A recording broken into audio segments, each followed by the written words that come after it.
phòng của nghị viên Mahan, người đang tranh cử chức thị trưởng của thành phố San Jose, được xem là một trong 10 thành phố lớn nhất nước Mỹ, và nơi đây có cộng đồng người Việt rất đông.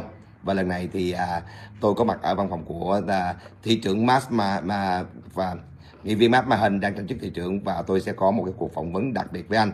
Mong là quý vị theo dõi. Và trong cuộc phỏng vấn này thì nói trước với tất cả khán thính giả là tôi sẽ cố gắng tôi dịch những cái lời chia sẻ của anh Mahan bằng tiếng Việt sau khi anh nói, và sau đó thì chúng tôi có câu chuyện này. Đây là một cái cuộc nói chuyện bởi vì đối thủ của anh là một người mà tôi không thích, bởi vì đối thủ của anh là cái người được phía của diêu nhân và phía tức là phía của nghiệp đoàn họ support, họ ủng hộ. Tôi lại là người không thích đám diêu nhân, do đó tôi chọn ủng hộ anh Mahan, bởi vì anh không phải là cái người có liên hệ gì với lại phía nghiệp đoàn nha quý vị. Và bây giờ xin phép quý vị cho tôi được trở cống chiến lại để cho khán giả có thể nhìn được nghị viên Mahan. Alright, hold on, let me see, very nice. Okay, first, number one, Matt, can you say hi to our channel, TNP channel? Yes, hello everybody. Thank you so much for having me on. I appreciate the invitation. Look forward to hearing your tough questions and talking a little bit about this race in San Jose and why it matters so much across the entire state. Yeah, I know you are a city council incumbent, right? Yes. So how long you been in city I've been council? on the city council about 2 years now, but before that I was in business for many years. I built a couple of technology companies that were in the social media space, helping people support nonprofits and get more civically engaged, which has always been a passion of mine. Before that, I was actually a public school teacher right here in San Jose, out in East Side San Jose. I taught for a couple of years. Ok quý vị, đây là nghị viên Mahan và ông đã đắc cử nghị viên cách đây 2 năm. Thì trước đó thì ông là có một cái công ty về thương mại và đặc biệt về kỹ thuật, hỗ trợ về cái ngành mà social media, tức là truyền thông xã hội. Và trước đó nữa thì ông là dạy ở trường công lập ở tại khu vực phía đông của thành phố San Jose. Ông đang là nghị viên của thành phố San Jose và hôm nay thì ông sẽ ra tranh cử chức thị trưởng của thành phố San Jose. So there are a lot of Vietnamese people in San Jose. The number I don't know exactly, but I know there's over 150,000 Vietnamese people around San Jose, right. Santa Clara County. So can you tell them what the point and the Vietnamese people, the Vietnamese voter support and voting for you? Yeah, so as I've been out meeting with the Vietnamese community at events and celebrations and holidays, and I've spent hours out in the community, I've learned that I have a lot in common with the Vietnamese community. We've been forming a very strong bond because I think we have a lot of common values. I've been a small business owner and built a business. I grew up in a town that was a town full of immigrants. Most of my friends were people who had recently come to the country and struggled to build a better future for themselves. My wife's family on her mother's side, actually both sides are immigrants to this country as well. Both of her parents immigrated here. Her mother actually fled Cuba when a communist regime took over, and they lost everything. They lost their business, all of their belongings, and they had to flee with just what they could carry. And so I've through my wife's family and through my own experiences with our immigrant communities, I understand that hard work, that focus on family, on core values. And I think right now there's a big gap with our government that always wants to add another tax, another regulation, and isn't delivering results on affordable housing, on crime, on homelessness. And so I've found a really close connection with the community. And I'll just end on this. I am focused on making sure that our city council is representative of the diversity of our community. I think it is a shame, I think it is a terrible thing that our city is over 15% Vietnamese and not one Vietnamese council member on the council. I am the only candidate in this race who's supporting a number of Vietnamese candidates for local offices. Ok quý vị, cái câu hỏi của tôi dành cho nghị viên Mahan là ông nghĩ tại sao người cử tri gốc Việt phải bầu cho ông? Thì ông nói rằng là ông đã sống và trưởng thành ở thành phố San Jose. Ông đã làm việc suốt nhiều năm qua. Ông có những người bạn ở gốc di dân.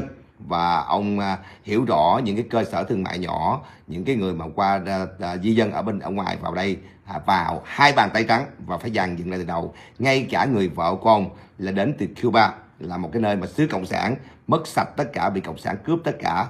và qua đây phải làm lại từ đầu. Ông hiểu rõ chuyện đó và ông đang là nghị viên, ông cũng biết được những cái vấn nạn ở trong thành phố của San Jose về tội ác, về giá cửa và cái cuộc sống nó cao quá, chi phí nó cao quá, rồi có nhiều cái vấn nạn khác, và do đó ông muốn ra tranh cử để có một cái vai trò lớn hơn để có thể hỗ trợ hơn cho những cư dân của thành phố San Jose. Đó là những cái mà ông Mahan ông đã chia sẻ và tôi cố gắng tóm gọn và dịch cho quý vị. So I've been to San Jose and the two when I stop by to Vietnamese business center here, I see all the sign. Okay, don't leave anything on your car. Take it or you lose it. So I think I saw a lot of sign of that. That means in San Jose right now, I believe that the high crime or homeless or a lot. So how you deal with that in your position right now and later on if you are the mayor? Yeah, thank you. Crime is a huge challenge in the community right now. And as council member, I've made public safety my #1 priority. I have fought for more police staffing. I've worked to get funding in the budget for cameras to help with more enforcement. And I have been very vocal in criticizing the county's policy, where my opponent has been for the last 10 years, of the revolving door at the county jail. We have our thinly staffed police department arresting the same people over and over again, and there needs to be accountability. And for some people, maybe accountability is spending time in a drug treatment center, or getting job training, or being required to hold a job. But there has to be consequences and accountability in the system, and it doesn't do us any good to just have more officers if people are released the same day from the jail. And so it needs to be across all of those things. We need to start up front with investing in our kids and their education. We need to hire more police officers to do enforcement. They need support from technology like cameras, automatic license plate readers. And then when someone's arrested for committing crime and convicted, there has to be accountability on the other end, and they have to turn their lives around, or we need to protect the community from them. Yeah, it's so wonderful when you say that, but where the budget? What's that? Where the budget? So we have the budget to add about 25 police officers every year if we make it the priority, 25 more. People should also know that today we could double our police department if we hadn't, as a city, when my opponent was the vice mayor, made a very big mistake. When my opponent was vice mayor, she was a little bit too cozy with the public sector unions and agreed to a number of unfunded and even retroactive benefit increases that we could not afford. And so today we have fewer officers than we did back then, 20 years ago, because we have $4 billion in unfunded pension liabilities for our public sector workers that we are now paying off. It takes 15% of our budget every year to pay that off. That's 200 million, over 200 million a year. We could nearly double the size of our police department. And I don't blame the workers, but the politicians back then should have been more fiscally responsible, because now we have this huge debt that we're paying off, which means we have lower service levels. So I'm committed to prioritizing police staffing, adding those 25 officers a year, being more business friendly so we have more economic growth, so we have more of a tax base, so we have more revenue without raising your taxes. But we also need to learn from the past and not continue to make decisions like that, which really hurt our city. Vâng, và quý vị, để tóm tắt cái câu chuyện của tôi với lại ông Mahan, là tôi có hỏi ổng rằng là khi tôi lái xe lên San Jose thì có rất là nhiều những cái bảng đề là quý vị phải cất đồ trong xe và lấy ra nếu không bị đập cưỡng kiến xe, cho thấy cái tình trạng mà tội ác ở thành phố San Jose khá cao. Và tôi có hỏi ông ta là nếu ông ta đang là nghị viên và nếu như đắc cử thị trưởng sau này, ông ta làm cách nào để đối phó với tình trạng tội ác gia tăng, thì ông ta có giải thích rằng là trong mấy năm qua ông ta đã coi trọng nhất là cái vấn đề mà public safety, tức là cái vấn đề mà an ninh công cộng. Tuy nhiên thì thành phố San Jose đã cố gắng mướn thêm những cảnh sát và có thể phân phối những cái hệ thống cảnh sát ra nhiều cái ngành, bao gồm luôn cả cái việc mà hỗ trợ cho những cái người homeless. Có những người đã bị bắt rất nhiều lần, ông nói là bị bắt rồi thả ra, bị bắt rồi thả ra, rồi sau đó là bị bắt rồi thả ra nữa, và chúng ta là không có một cái giải pháp thực sự. Thì ngoài chuyện mà tăng cái ngân sách để mướn thêm cảnh sát cho an toàn, thì ông nói rằng cần phải có thêm những cái chương trình hỗ trợ cho những người đó có thể có công ăn việc làm hoặc là có một cái chỗ ổn định hơn để bớt đi những cái tội ác lặt vặt ở ngoài đường phố. Và tôi có hỏi thêm ông ta là cái ý tưởng thì ông ta rất là đẹp, nhưng mà tiền ở đâu ra, tức là ngân sách đâu ra, thì ông nói rằng thật sự thì thành phố San Jose có ngân sách tới 4 billion, right? 4 billion. Over 4 billion dollar. Ông nói rằng là trên 4 tỷ, và trong đó thì họ đã sử dụng sai cái số tiền đó, thay vì là tăng cường cái phần mà gọi là an ninh công cộng thì họ lại tăng cường cho cái phần mà dịch vụ xã hội nhiều hơn. Thì cái điều đó nó tốt, nhưng mà nó phải phân phối đều ra, nó không có được quân bình. Do đó thì nếu ông đang làm việc và nếu đắc cử thị trưởng thì sẽ có những cái chính sách để quân bình lại cái ngân sách, làm sao tăng cường. Thì mỗi một lần như vậy họ mướn khoảng có thể mướn thêm 25 cảnh sát, vân vân. Đó là những cái câu trả lời của ông. But you know what, the people concern is right now everything is with inflation, everything expensive, gas, food, everything. We have a lot of high living costs right now. Yes. So if we're in the recession on next year, so how does city can work out and help the people they cannot afford the living costs? You have anything to help them? Well, at the local level, there are a couple of things that I think we need to do to be more fiscally responsible and to keep our costs down. One is we have to do fewer things. We're trying to be everything to everyone in local government. We need to focus on the basics. Police response and fire response, maintaining our roads, cleaning up the city, maintaining our parks. The basic city services need to be the priority and get rid of some of the nice to haves. We're trying to do too many things. Number two, we have too much red tape around investing in our city. One of the ways to benefit our residents is to have more revenue for services without raising taxes. Okay. And there's only one way to do that, which is to have the economy grow organically.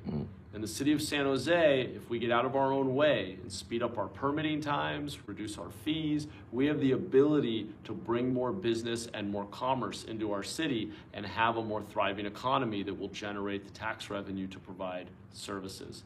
And finally, we need to also tighten our own belts in government and not keep going back to the voters asking for more money. We consume a large amount of the economy now in government, and it's time for us to be more focused on accountability for results, setting goals, measuring performance, and focusing on those core services and being accountable for improving outcomes without simply coming to the voters at voting time with another tax that we want to add. So that can all help. We don't control gas prices at the local level. We don't, we're not the federal government, so there are some differences locally, but I think we can have an impact on affordability as well. But you can declare emergency executive whatever to ask for the state and federal help if something crash and the living cost too much for the people. Or whatever. How you deal with the state and federal for that? I'll add one other thing. I mean, certainly you can advocate as mayor. You can stand up for your community, and I will do that at the state and the federal level. But I also want to note this. The biggest driver of cost for people in our city, by far, is housing costs, by far. Many of our families are spending up to half of their income on housing. And there's a very simple reason for this. We have added 6 jobs for every 1 home we've built. We have had very unbalanced growth. We need to attract investment and make it easier to build housing in our city to balance supply and demand. This is economics 101. This is how a market works. We keep adding jobs and not building housing, and that's driving up the cost for people. And now we have people crowded 2 families into 1 home. So we need to start removing the barriers we've created to building housing so that we can build housing more easily and more cheaply in places like downtown San Jose and near our transit lines so that we balance it and get control of rising rents. That's, in the long run, that's the single biggest expense for almost everyone. Okay, let me translate it. Okay. Tôi có hỏi ông rằng là với tính cách là một ông thị trưởng như vậy và ông vừa nói như vậy, và trong thời gian sắp tới có thể tình trạng mà lạm phát cao, rồi sắp tới năm tới có thể chúng ta có suy thoái, thì làm sao có thể giúp đỡ được cho những người dân ở địa phương ở San Jose để họ có thể vun đắp được cuộc sống. Thì ông nói rằng là trong tính cách của ông là một cái quan chức ở địa phương thôi, không có control được nhiều, không có kiểm soát được tất cả mọi thứ. Tôi còn lệ thuộc vào tiểu bang, liên bang, đặc biệt là giá xăng mình không có kiểm soát được, hay là những cái giá chi phí đó mình không kiểm soát được. Tuy nhiên thì thành phố vẫn có những cái tranh đấu, những cái ngân sách để mà có thể ổn định và làm cách nào tạo cái điều kiện tiện lợi hơn cho cái người đầu tư vào thành phố này, cũng như là bớt đi những cái lệ phí không cần thiết cho người dân để giảm đi cái sự chi phí. Rồi có nhiều cái mà ông nói rằng là thành phố có thể làm được trong khả năng thôi.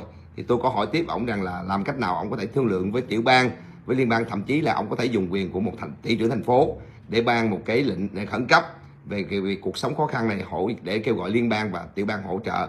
Thì ông nói là có thể làm được, nhưng mà trước tiên hết là phải về mặt trước mắt là trong cái khả năng của thành phố có thể làm được. Tuy nhiên ông vẫn cố gắng trong vai trò thị trưởng nếu được, và hay là thì ông sẽ tranh đấu với tiểu bang và liên bang để cố gắng tìm cách giúp để làm sao giảm đi những cái chi phí khá lớn trong cuộc sống. Tuy nhiên ông cũng nói thẳng là nó cũng phải có một sự quân bình giữa cái người được hỗ trợ và cái công ăn việc làm nó không nhiều, do đó phải cần thêm nhiều cái nguồn đầu tư vào thành phố San Jose. Do đó thì ông có giải thích một cách tôi cố gắng tôi dịch cho quý vị. So San Jose is the one of the top 10 in the country, the economy, the population. So how you can keep it up if the next year recession, the people got in foreclosed house, and the company they lay off, and the crime still high. So how you deal with that in your position as mayor? Yeah, we have to focus. We have to be very disciplined about focusing on the most essential services that benefit the most people. We cannot have our 24 departments with 250 different programs. We have to prioritize. I mean, if you and your spouse are both working and your spouse loses their job, you have to really focus in on the basics: rent, food, those kinds of things. So for me, it's public safety, it's basic infrastructure, it's cleaning up the city, it's the basics. It's kind of like law enforcement and basic city services that enable people to lead their lives in a safe and clean city. Ok, và trong cương vị nếu mà thị trưởng thì ông nói rằng bắt buộc phải giải quyết tất cả mọi vấn đề, bao gồm những vấn đề mà tôi vừa trình bày. Trong đó thì ông cũng nhấn mạnh đến cái vấn đề gọi là cái đầu tiên của ông vẫn ưu tiên cho cái vấn đề gọi là an toàn công cộng, và cái thứ hai là cái hạ tầng cơ sở của người dân, của đường phố, và cái thứ ba là phải dọn dẹp sạch sẽ thành phố, và cái thứ tư là cái vấn đề mà hỗ trợ cho nhân viên công lực để mà có thể có được cái sự an ninh trong thành phố. Ok, that's my question for all the people in San Jose. Now a little bit private, because the Vietnamese community, they came from the communist treasure. They lost everything. I know they built up all the life back here, everything, but they still concerned about VCP and CCP. They try to influence, they try to manipulate the people around here. Yeah. So they need something, the leader strong, to protect the life, the community here, not a fact for VCP or CCP. VCP is a Vietnamese communist. CCP is a Chinese communist. So how you can work out with Vietnamese community for that topic? Yeah, thank you for the question. And I'll start with just personal experience again. As I mentioned, my wife's family fled Cuba and lost everything. So I appreciate the suffering and the pain that people have gone through. My father served in the 101st Airborne Division during the Korean War and was stationed, he was actually not stationed in Korea, he was out in the European theater on the front lines of our Cold War with the Soviet Union at the time, and was a paratrooper there. And so it's something that my family really values and that I will continue to advocate for very strongly, which is independence and freedom and choice and self-determination. And it's something that the community here, the Vietnamese community here, will be familiar with my stances on, because we've talked about it many, many times. And at every opportunity that I get, including the monthly flag raising, I talk about those eternal values that our country is founded on. And it's important that we have public leaders who educate the public and remind the public of our core values and remind them of why it matters and what's at stake. It can be very easy to see something in the history books and think, oh, that was a different time and a different place. But you're right. There are many places in the world today where people are not free and they don't have free choice. and they don't have the freedoms of speech and association and religion that we have here in this country. And we have to continue to be vigilant and fight for those freedoms in our country. And so as mayor, I want your community to know that if there are specific concerns or a feeling of some undue influence, I want people to come to me and we'll talk about what we can do to address them. Okay, I translate and I have a question for you. Okay, tôi hỏi ông rằng là riêng đối với cái cộng đồng người Việt Nam thì ngoài cái vấn đề xây dựng cuộc sống ở đây thì người cộng đồng Việt Nam vẫn quan tâm cái vấn đề của bên phía Việt Nam, đặc biệt là họ không muốn cộng sản Việt Nam ảnh hưởng gây thao túng ở khu vực này. Và như vậy thì ông có thể làm được cái gì để mà có thể hỗ trợ cho cộng đồng người Mỹ gốc Việt tại đây? Thì ông nói rằng là cảm ơn câu hỏi của tôi, bởi vì gia đình vợ của ông là đến từ Cuba, là cái nơi mà xứ cộng sản mất tất cả, bị đàn áp và họ phải tạo dựng cuộc sống ở đây. Thân phụ của ông Mahan lại là một pilot, right? Paratrooper. Okay. 101st Airborne. Yeah. Là một phi công và đã từng tham chiến ở cái cuộc chiến tranh của Nam Bắc Hàn trước đây. Thì ông hiểu được cái giá trị đó, và ông hiểu được giá trị của tự do tôn giáo, giá trị của cái quyền tự do ở đây. Ông hiểu được những người dân ở bên đó không có quyền tự do, không có cái giá trị về tự do tôn giáo hay là tự do về ngôn luận vân vân. Thì ông nói là cứ đến nói với ông thì nhưng trong cái cương vị một thị trưởng, ông có thể làm được cái gì thì ông làm để mà có thể bảo vệ cái cộng đồng ở đây, và một cách trong cái khả năng của ông thôi. Okay, now the question is example down there in Orange County, Westminster. We have because we don't want the VCB or CCB, the influence, and then they have the resolution. They send that resolution they pass it, and they send to the constitution from Vietnamese communists in San Francisco, and they announce them, okay, we don't want you to come in our city without nothing, without you inform us at least 2 weeks, because we have to look at the safety or whatever before, but we have to announce for when you or your employee or whatever, your government, come to our city. That means with the Vietnamese community, they look at that resolution, look like a ban of communists. They don't want a communist government. That's like, so that's an example. So right here, we have the consolation from communists right in San Francisco, 40 minutes drive here. Every single day, they coming here. So they manipulate and they try to influence the people, the business people here, and they try to convince them against the communists or something like that. So I don't ask you to commit or promise anything, but if we can do it, similar in Westminster, the resolution to ask the consolation from US, Vietnamese government there, we want you to inform for us if you want to come out city.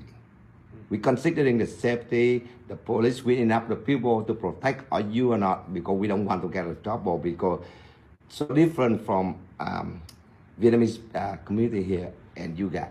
Can you do that?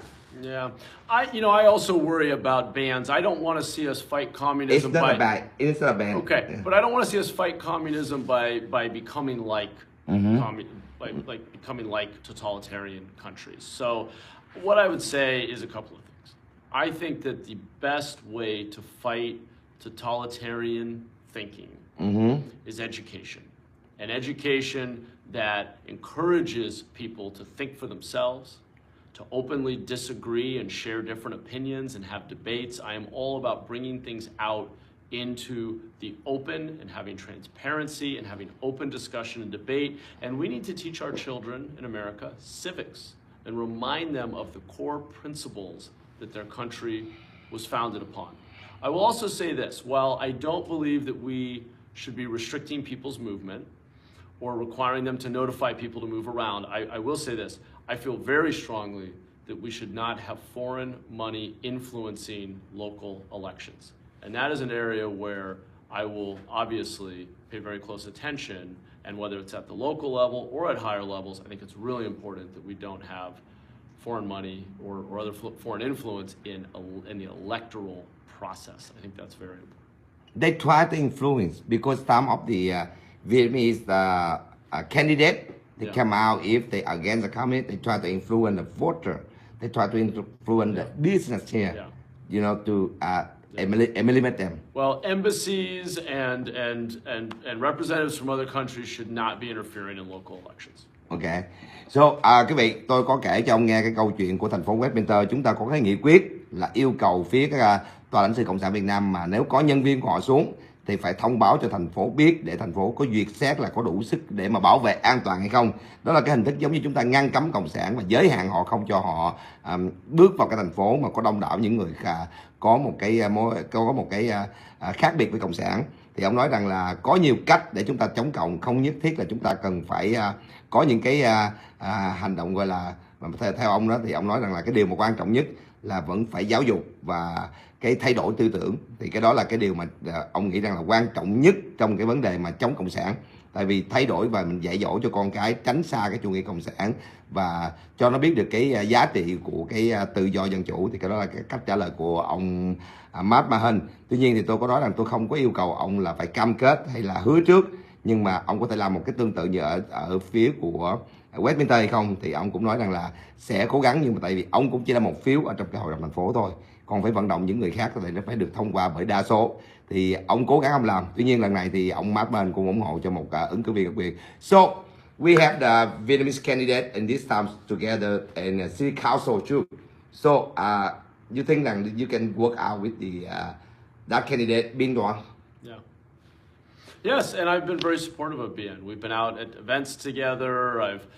We've talked about the issues together. He's come to many of my events, and so unlike my opponent who worked to actually defeat the last couple of Vietnamese council members, I really think it's important that we encourage and support Vietnamese candidates and have Vietnamese representation on the council. So absolutely, I look forward to working with Bien and other Vietnamese candidates for local office. I'm supporting a couple of Vietnamese candidates for school board right now as well.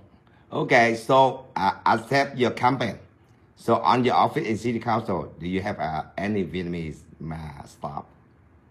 Yeah, any Vietnamese staff in your office, city council now? So we have. Where's Sammy? She's still here?